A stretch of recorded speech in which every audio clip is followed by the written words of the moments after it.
Cuando tenía 15 años, yo iba a la iglesia, de hecho iba a la iglesia desde los 10 años, y cuando tenía 15 años, por cuestiones de la vida, empecé a alejarme de Dios y de la iglesia. Pero no fue de la noche a la mañana, fue algo paulatino.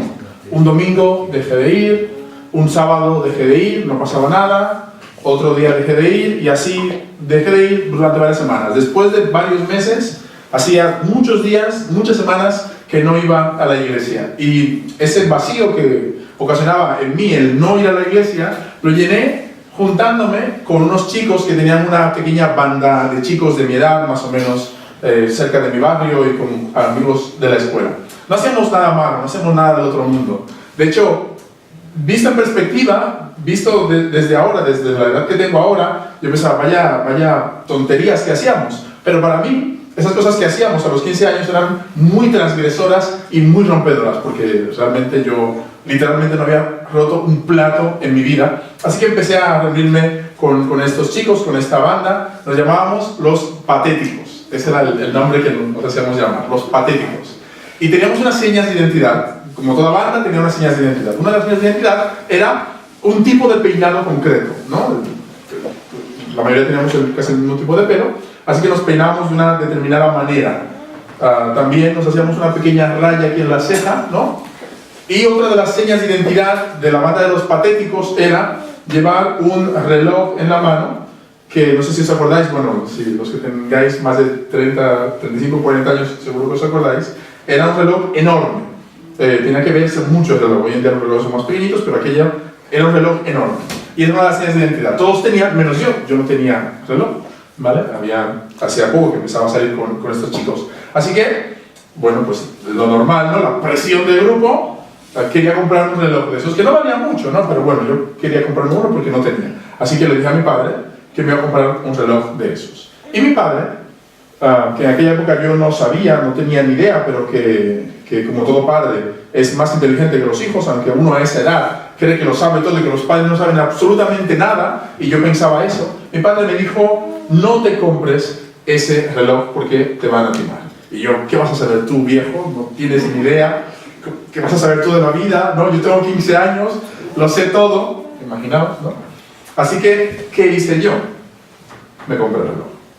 Desobedecí a mi padre y me compré el reloj. Pero ¿qué pasa? Que a los 2 meses más o menos el reloj empezaba a fallar, se empezó a romper y pocas semanas después ya no tenía reloj. Y mi padre, con todo el amor y cariño del mundo, me dijo, te lo dije.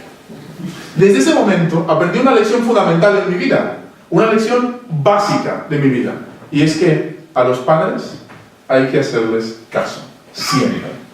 Hay que escuchar siempre a los padres. Eso es difícil cuando tienes 15 años, cuando tienes 16, 17, 18, 20 años, sales al mundo y piensas que lo sabes todo, que lo tienes todo, que tienes toda fuerza del mundo y que nada ni nadie te puede enseñar nada.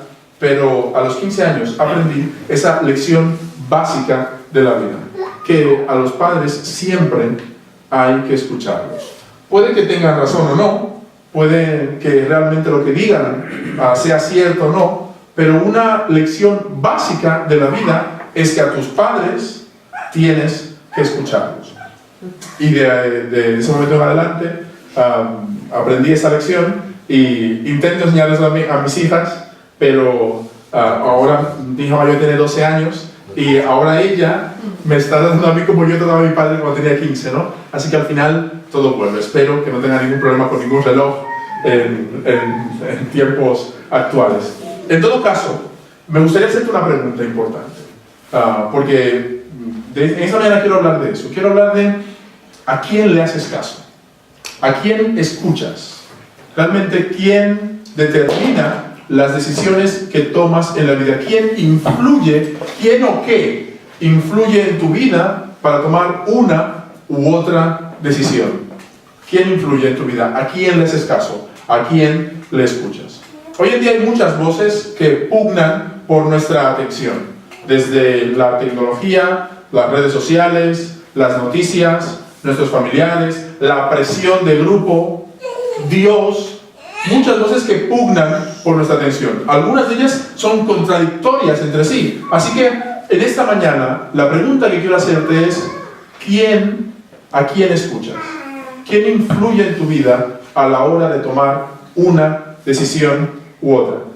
Y por eso en esta mañana quiero leer un texto que se encuentra en el Evangelio según San Marcos, capítulo 9, de los versículos 2 al 10, es este texto que está aquí, que se resume en esta pequeña frase a mitad de ese párrafo, a mitad de esa narración, de esa historia, que dice a Elohim. Quiero escuchar eso porque me gustaría recomendaros, me gustaría exhortaros, me gustaría animaros y retaros en esta mañana a prestar atención a alguien que si realmente es el que determina las decisiones que vamos a tomar, nuestras decisiones serán mucho mejores que no, en mi caso, al no hacerle caso a mi padre y tomar una decisión nefasta y fatal.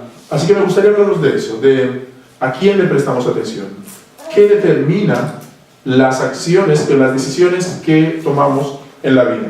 Si me acompañáis y tenéis el texto, hoy no lo tenemos en las pantallas, pero creo que la mayoría tiene Biblia, muchos tenemos la Biblia en los dispositivos electrónicos, si no, tenemos también unos Nuevos Testamentos. Pero me gustaría que me acompañéis a leer este texto. Marcos capítulo 9, del versículo 2 al 10, es un texto relativamente conocido, es el texto que habla de la transfiguración de Jesús, es un texto muy interesante. Este texto lo estamos leyendo porque estamos reflexionando estas 3 semanas, la semana pasada, esta semana y la semana que viene, en 3 textos de Cuaresma. Estamos en Cuaresma, estamos en este periodo de 40 días antes de Semana Santa, y ese texto en concreto es uno de los textos de Cuaresma, y sobre todo ese texto de Cuaresma nos ayuda, nos anima a detenernos en nuestro ajetreo del día a día y pensar en qué es lo que está influyendo en nuestra vida, qué está determinando a la hora de tomar una decisión u otra en nuestra vida. Así que vamos a leer el texto. Si me acompañan, dice que 6 días después Jesús tomó a Pedro, a Jacobo y a Juan y los llevó aparte solos a un monte alto y se transfiguró delante de ellos, y sus vestidos se volvieron resplandecientes, muy blancos como la nieve, tanto que ningún lavador en la tierra, dice el evangelista Marcos, los puede hacer tan blancos. Y entonces en ese momento se les apareció Elías con Moisés, que hablaban con Jesús. Entonces Pedro, que ya todos conocemos a Pedro y ese carácter que tiene tan extrovertido, se acerca a Jesús y le dice: Maestro, bueno es para nosotros que estemos aquí, y hagamos 3 enramadas, una para ti, otra para Moisés y otra para Elías. La pregunta que mucha gente se hace es cómo Pedro sabía que eran Moisés y Elías. En todo caso, Pedro se adelanta a proponer ello. Y sigue diciendo por qué. El evangelista Marcos dice porque no sabía lo que hablaba, pues estaban espantados los discípulos. Entonces vino una nube que les hizo sombra, y desde la nube una voz que decía, y aquí es donde me gustaría prestar mucha atención en la reflexión esta mañana: este que veis aquí resplandeciente, este que veis aquí brillando de un blanco tal que ningún producto sobre la tierra puede provocar tal blancura, este es mi Hijo al que yo amo, a él oíd, a él oíd. Y luego cuando miraron, no vieron más a nadie consigo sino a Jesús solo. Y descendiendo ellos del monte, les mandó que a nadie dijesen lo que habían visto, sino cuando el Hijo del Hombre hubiese resucitado de los muertos. Este texto ya apunta a la muerte, sepultura y resurrección de Jesús, y termina diciendo esta escena del Evangelio: y guardaron la palabra entre sí, discutiendo qué sería aquello de resucitar de los muertos. La pregunta que yo quiero hacerle a este texto en esta mañana es: ¿en qué sentido debemos escuchar a Jesús? La escena, como os he dicho antes, es muy conocida, creo que todos conocemos esta escena, tanto si somos de la iglesia o no. Es una nube que se acerca a Jesús, están los 3 allí, y de la nube se escucha un sonido tremendo que apunta a Jesús y le dice: este es mi Hijo amado, hacedle caso, seguidle, escuchadle, prestadle atención. Lo que Él diga y haga es importante prestar atención. Y la pregunta que yo quiero hacerme en esta mañana es: ¿en qué sentido tenemos que escuchar a Jesús? Tenemos que prestar atención a Jesús. Me gustaría proponeros en esta mañana que prestemos atención a Jesús en tres aspectos. En primer lugar, en lo que Jesús enseñaba, en la enseñanza de Jesús. Mirad, según un texto que se encuentra en el Sermón del Monte, en Mateo capítulo 5 al 7, es el Sermón del Monte, es un discurso que Jesús pronuncia delante de una multitud de gente. Pues al final de ese discurso dice que las personas, cuando escuchaban a Jesús, se quedaban maravilladas, porque les hablaba con autoridad y no como los religiosos de la época. Es decir, ese texto, el Sermón del Monte, termina diciendo que en la época de Jesús había unos religiosos a los que la gente no hacía caso. Sin embargo, a Jesús la gente sí hacía caso y sí les prestaba atención. Los religiosos hablaban y nadie se les escuchaba, pero Jesús hablaba y la gente sí le prestaba atención. Pasa algo similar hoy en día. Hay muchos religiosos que pronuncian muchos discursos y que la gente no les presta mucha atención. Hoy, por poner un ejemplo, el arzobispo de Barcelona, la semana pasada, recomendó a los fieles católicos que no discutiesen de temas políticos por las redes sociales y solamente compartiesen mensajes optimistas y mensajes positivos. Y esa recomendación del arzobispo de Barcelona hizo que muchos fieles católicos incluso criticaran esa recomendación, como diciéndole, estás imponiéndonos una especie de censura. La recomendación de por sí no es mala, pero de alguna manera muchos fieles católicos, mucha gente católica y no católica, entendía que el arzobispo no tenía por qué decirle a la gente lo que tenía que compartir y lo que no tenía que compartir. Al final, ¿qué ocurre? Que los religiosos, muchos religiosos, hablan y la gente no les hace caso. Pero en este texto de Mateo capítulo 7 dice que cuando Jesús hablaba, la gente le prestaba mucha atención. Ahora, ¿por qué la gente le prestaba tanta atención a Jesús? Porque dice el texto que Jesús hablaba con autoridad y no como esas personas que hablaban sin autoridad. ¿Por qué Jesús hablaba con autoridad? Jesús hablaba con autoridad porque lo que Él decía también era una realidad en su vida. Pero también porque el discurso de Jesús era un discurso rompedor. Era un discurso que llamaba extraordinariamente la atención de la gente. El centro del discurso de Jesús en el Sermón del Monte es: ama a todo el mundo, incluso a tus enemigos. Jesús decía en el Sermón del Monte: mira, es fácil amar a tus amigos, es fácil hacerle un favor a alguien que tú sabes que te va a devolver el favor. Tú invitas a comer a una persona, a un amigo a tu casa y le preparas un manjar extraordinario y la verdad es que le pones una mesa fantástica delante porque tú sabes que unos días después esa persona te va a invitar a su casa y también va a hacer lo mismo y te va a agasajar con una mesa extraordinaria. Entonces Jesús dice: si tú solamente invitas al que te va a invitar, ¿qué recompensa hay? ¿Qué de extraordinario tiene eso? ¿Qué de positivo tiene hacerle un favor a alguien que tú sabes que te va a devolver ese favor? Entonces Jesús dice: ¿sabes qué? Tienes que hacerle favores a todo el mundo, pero sobre todo a las personas que tú sabes a ciencia cierta que no te van a devolver ese favor. Jesús dice: y si tú saludas al que te saluda, ¿qué de extraordinario tiene eso? Eso no tiene nada de extraordinario. Saluda al que no te saluda. Ama al que no te ama. Hazle favores a las personas que tú sabes que te cuesta hacer favores. Y Jesús dice: y esa realmente es la manera de proceder que Dios quiere para las personas que se llaman creyentes o las personas que quieren ser hijos de Dios. Y Jesús termina diciendo: porque ¿sabes qué hace Dios? Dios hace salir el sol sobre buenos y malos y hace llover sobre justos e injustos. Y si Dios lo hace, que es el verdadero justo, ¿por qué no tienes que hacerlo tú? Y Jesús, con este discurso lapidario, con esta enseñanza tan radical, retaba las vidas, las mentes y los corazones de las personas, de manera que la gente escuchaba eso y entonces realmente le prestaba atención. Así que cuando Dios desde esa nube dice: ¿sabes qué? Este es mi hijo amado, préstenle atención a lo que está diciendo.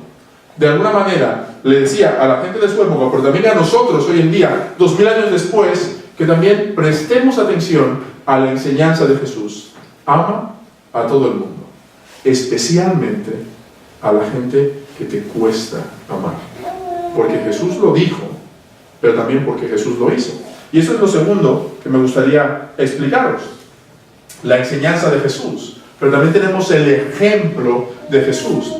Lo maravilloso de la vida de Jesús es que sus acciones, como os he dicho, iban acordes con sus palabras. Lo que Jesús decía tenía una traducción también en lo que Jesús hacía. Y uno de los ejemplos más maravillosos de esto es cuando Jesús está en la cruz del Calvario. Una escena que también todos conocemos. Jesús está allí en la cruz. La escena que nos viene a la mente seguramente es de la crucifixión, de las películas o de los crucifijos que a veces vemos en algunas iglesias, y Jesús está allí. Y normalmente en esa escena de la crucifixión, Jesús tiene una especie de pañal tapándole, ¿no? Pero la crucifixión era completamente desnudo, o sea, porque era una vergüenza, era una profunda ignominia. A la gente lo crucificaban para que se muriese de vergüenza y luego también se muriese de una agonía insufrible.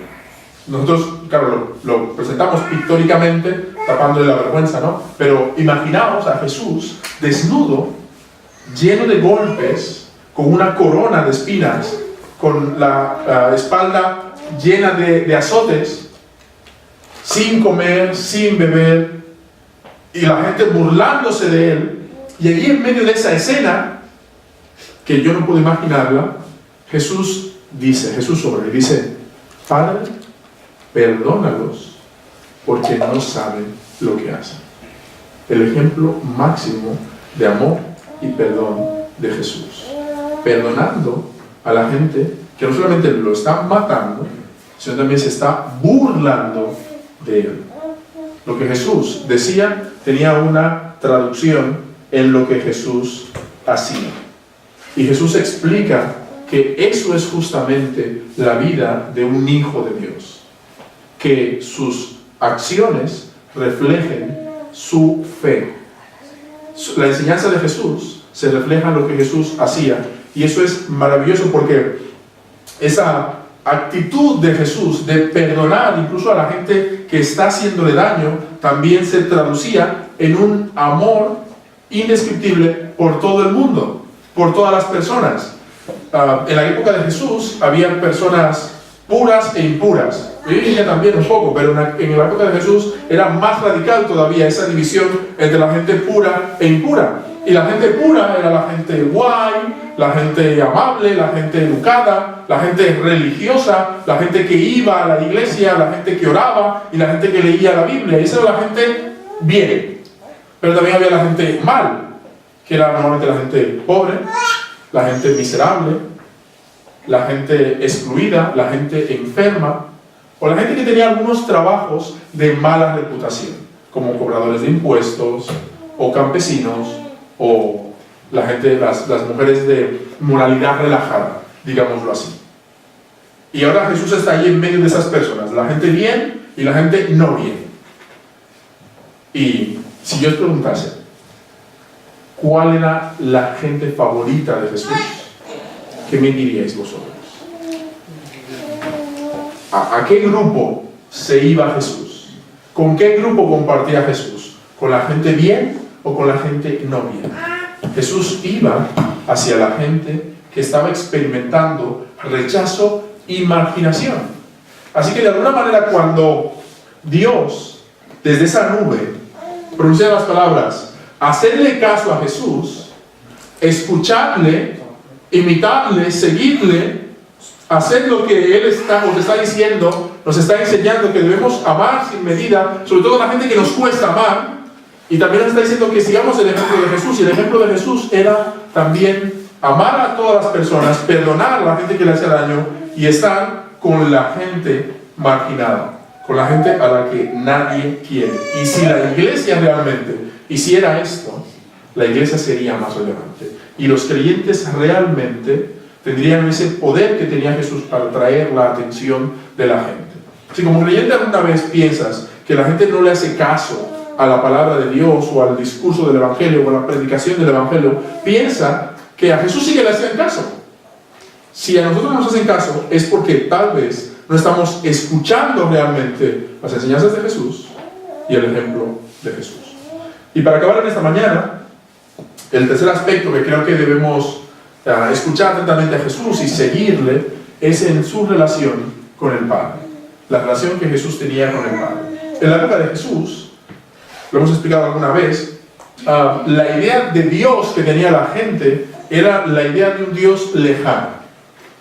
Para hablar con Dios había que hablar en hebreo. Si tú querías realmente, si tú pretendías que Dios te escuchase, tenías que aprender hebreo, porque el hebreo era el idioma de la liturgia, el idioma para hablar con Dios. Algo similar a lo que ocurría muchos años antes del Concilio Vaticano II, con el latín. No sé si os acordáis, habéis ido alguna vez a una misa en latín, pero antes del Concilio Vaticano II, la misa era en latín. Pero no solamente era en latín, sino que el cura, el clérigo, daba la misa de espaldas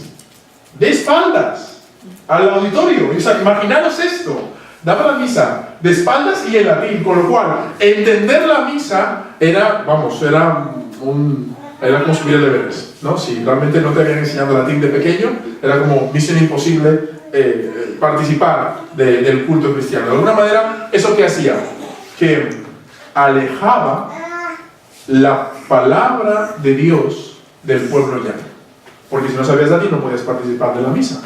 Porque el cura daba la misa de espaldas, porque realmente se pensaba y se entendía que la gente normal, común y corriente no podía comprender las palabras de este libro, así que este libro no podía estar en las manos del pueblo y solamente podía estar en las manos de los sacerdotes, de los clérigos, de los obispos, y ellos entonces enseñar al pueblo. Pero claro, como enseñaban en latín y de espaldas, igualmente la gente no lo comprendía. Así que, ¿qué ocurrió? Que hubo una revolución y años después, desde la Edad Media, con Martín Lutero y también junto con otras personas de aquella época, entendieron que tenía que ser diferente, que la relación de las personas, y sobre todo del pueblo llano, con la palabra de Dios, le iba a ayudar a acercarse a Dios. En la época de Jesús, como os he dicho, para tú hablar con Dios tenías que aprender hebreo, porque se pensaba que solamente hablando hebreo Dios te iba a escuchar, que era el idioma que Dios escucha. Así que Jesús entra en escena. ¿Y sabéis en qué idioma ora Jesús? ¿En qué idioma habla Jesús con Dios? En arameo, que tampoco es un idioma que conozcamos mucho hoy en día. Pero lo interesante de esta diferencia es que el arameo era el idioma materno de Jesús. Era el idioma que Jesús hablaba en casa. Era el idioma que Jesús aprendió de pequeño en casa con su madre y con su padre. Y entonces cuando Jesús entra en escena y enseña al pueblo y le da ejemplo al pueblo, y cuando Jesús ora delante de Dios como un rabino, Jesús no habla con Dios en hebreo como se esperaría, habla con Dios en arameo, con el idioma del corazón, enseñándonos que tú puedes tener una relación personal, cercana con Dios, tan cercana y tan personal como la de un hijo con un padre. Tengo un hijo pequeño de 3 años y él piensa que yo soy el hombre más fuerte del mundo, ¿no? Que equivocado está, evidentemente, pero a mí me encanta que lo piense, ¿no? Ya luego tendrá 12 años y entonces me dirá: papá, tú no sabes nada, no tienes ni idea. Pero por ahora, dejadme que me hinche, ¿no? Mi ego, pensando y reconociendo que él cree que yo soy el hombre más fuerte del mundo. En todo caso, lo que Jesús nos enseña es que la relación que tenemos con Dios, que podemos tener con Dios, es como la relación de un niño pequeño con su padre, que piensa que es la persona más fuerte del mundo, que es un superhéroe y que lo puede hacer completamente todo. Una relación de amor y de cariño cercana. Una relación que, aunque tú sabes que puedes cometer algún error, que puedes no llegar a la talla, que puedes caerte, confías en que tu Padre va a estar a tu lado siempre. No es la relación de un Dios castigador que está esperando que cometas un error para castigarte. Está ahí con el palo, agazapado, detrás de algún sitio, y tú cometes el error y sale Dios y te da con el palo, porque has cometido algo malo. Es un Dios terrible al que hay que temer. No, Jesús nos propone una relación con Dios como la de un padre con un hijo que confía absolutamente en el cariño de ese padre, que llega a la mejor explicación con el hijo pródigo y el padre amoroso. Conocemos la historia. Es un padre cuyo hijo ha dilapidado su dinero. El hijo piensa que el padre estará furioso con él y está avergonzado acercándose al padre, y cuando el padre lo ve, sale corriendo, lo besa, lo abraza y hace una fiesta. Y Jesús dice, ese es el Padre en el que tenemos que creer. No el Padre enfadado, esperando que cometas un error para castigarte, sino el Padre que te ama siempre. La relación de Jesús con el Padre es la relación de Jesús, de Dios como Padre, es la relación que tenemos que aprender sobre Jesús. Cuando Dios dice, escuchad a Jesús, nos está diciendo, podéis tener una relación especial con Dios, una relación de amor, de cercanía, una relación de alguien que confía 100% en Dios, incluso en medio de las crisis, los problemas y de los errores que día a día podemos cometer. Yo creo, mis amados hermanos y amigos, que esta mañana, que las palabras de Dios a él oír siguen retumbando hoy en día.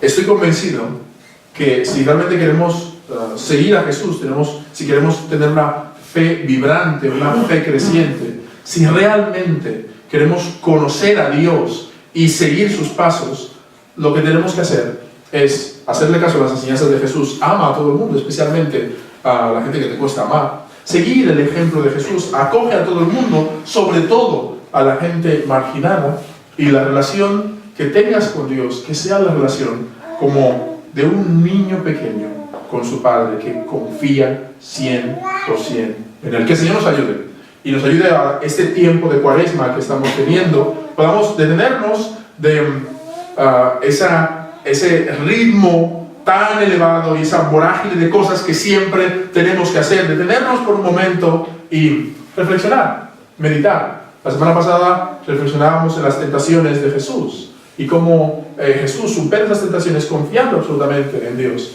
Y hoy hemos reflexionado acerca de seguir el ejemplo de Jesús, sus enseñanzas, lo que hizo y su relación que tenía con Dios, para acercarnos también nosotros cada vez más a Dios. Detengámonos por un momento, pongamos el freno, quedemos un momento en silencio y realmente pongamos las prioridades en el lugar adecuado. Una prioridad extraordinaria es leer la Biblia, reflexionar sobre lo que ella dice y conocer a Dios, el Padre de Jesús, a través del ejemplo de Jesús. La semana pasada, si os acordáis, lanzamos el reto de leer el Evangelio de Marcos durante este tiempo de Cuaresma. Me gustaría en esta mañana también volver a lanzar el mismo reto, usar este tiempo de Cuaresma, estos 40 días antes de Semana Santa, para leer Marcos despacio, como aquel que no tiene prisa, realmente degustándolo, aprendiendo de él y dejando que las palabras de ese Evangelio impacten nuestras vidas y que Dios, a través de su palabra y de su Espíritu Santo, nos dé vida.